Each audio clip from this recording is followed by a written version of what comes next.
gentleman you see on the screen sits on the executive committee of the SDG4 Youth and Student Network and the SDG4 Education 2030 High-Level Steering Committee. He is a Filipino educator, helping schools here embed sustainability, global citizenship, and student voice into basic education. Joining us now is Ilan Enverga, the founder and CEO of Global Changemaker Schools and global focal point for education of the UN Major Group for Children and Youth. It's good seeing you, Ilan. Welcome to the program. Thanks for having me, Kathy. And I know that you were saying in that clip that you're for SDG4, and that's what that pin there says with a little book in the middle. And SDG4 does stand for inclusive education and quality education for all. Absolutely. What sort of problems are you now looking at when it comes to schools here in the Philippines based on SDG4? Yeah, great question. And it's high time that we look at the learning crisis and the education crisis not only as a crisis of equity in terms of whether students and children are accessing education, but also the crisis of the quality and the relevance of education. Because if we look at the world that we live in today and the fact that, for example, the ILO states or estimates that the green transition will create 24 million jobs by 2030.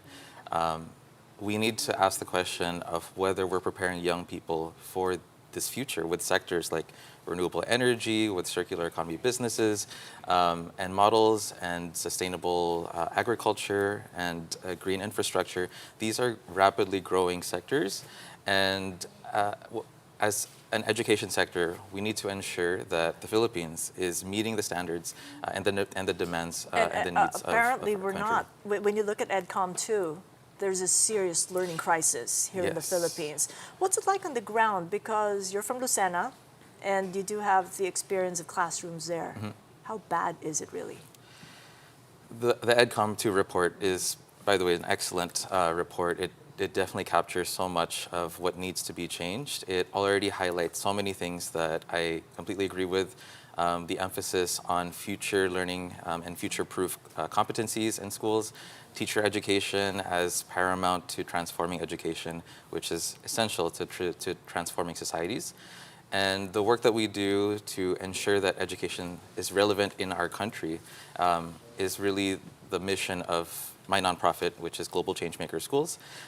Very much in line with this segment called People, Planet, Profit, which I absolutely commend you for having on this show, because we need to talk about this more. We need to mainstream sustainability in our narratives, in our daily life, and also in the careers that young people are choosing. Global Changemaker School sounds like so huge. It's like, I can't even get around my head that because it's global.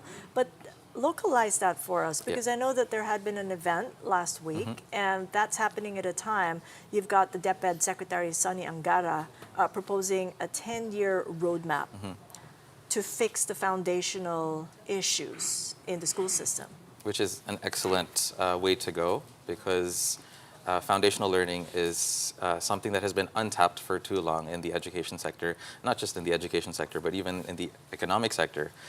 We really need to tap into young learners at early ages, and that's really the work that we do in mainstreaming and normalizing topics like People, Planet, Profit. For example, we're now bringing social entrepreneurship to ages as young as 6 years old, where we have these first graders creating their own social enterprises supporting biodiversity and marine conservation by literally manufacturing and marketing and selling their own eco-friendly and reef-friendly soaps. And that's really the spirit of the work of Global Changemaker Schools. That's the spirit of the huge event that was organized last week, just 1 week today ago, the SDG Action Summit, and it really brought together UN agencies, government agencies, private sector, and the general Filipino public, which is for us something we don't get to see enough, which is having everyday Filipinos in these spaces where we're talking about our future and how we can be a part of that solution. We have about half a minute, and I wanted to ask about the stakeholders you're helping, the youth, the children. What can they do? For those listening to us now, what can they do in their own space to help you achieve that lifelong learning for them? Absolutely. The work we do is definitely to empower young people. And I think the best thing we can do as an education sector is to really transform and equip our educators who are with these young people day to day And by equipping them with transformative and relevant teacher training, teacher education, and of course, bridging the connection between classrooms and the real world, which is why we need these so-called non-educator sectors to work inside classrooms and support the future of learning. A lot of work to be done, but you're on it. Thank you so much. Thank you so much, Appreciate Kathy. the insights there. Ilan Enverga, the founder and CEO of Global Changemaker Schools.